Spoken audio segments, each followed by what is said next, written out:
This is the Randi Rhodes Show on 960 KNEW and online at 960knew.com.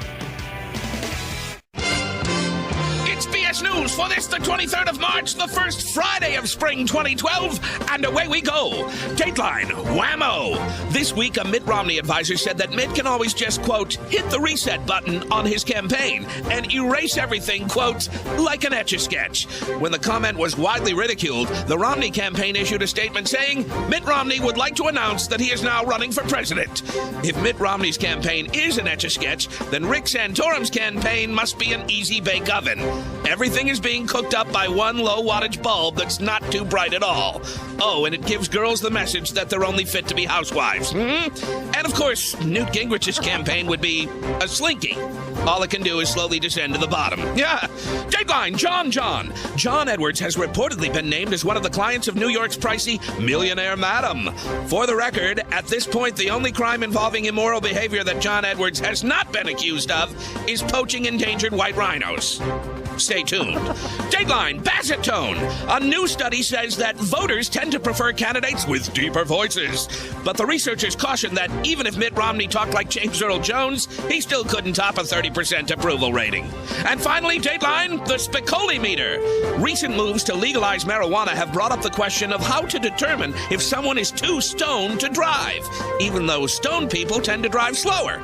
Experts say a good rule of thumb is that you're probably too stoned to drive if you've been pulled over by a cop who is on foot. Yes. That's all there is. There is no more BS News for Friday. We're closing in on Bear O'Clock. Have a great weekend. Thank you.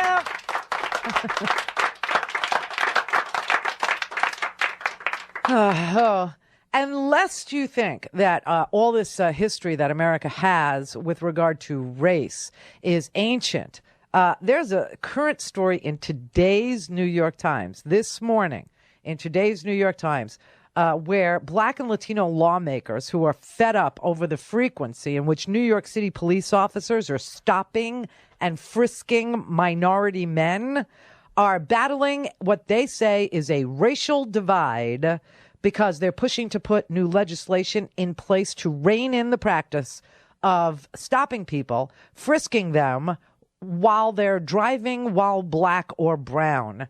They say that their experience is informed by their own personal experience. For instance, Senator Kevin Parker from Brooklyn, he recalled several occasions when, as a high school student, he was walking home in Flatbush, which is in Brooklyn.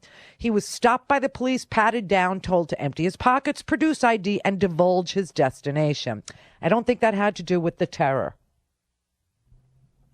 Assemblyman Kareem Kamara, a Democrat from Brooklyn as well, remembers greeting a woman who was walking down the street in Crown Heights, Brooklyn, when officers in plain clothes approached him, demanded to know who he was, where he was going, and did he have a gun or drugs.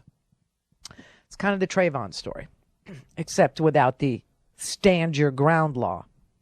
Senator Adriana Espelot, a Manhattan Democrat, he was 14 when he said detectives threw him against a wall, patted him down in Washington Heights, that's in Manhattan. He was on his way to buy a Dominican newspaper for his father. Most of the white legislators, even in New York State, have remained silent on this issue or have sided with the police,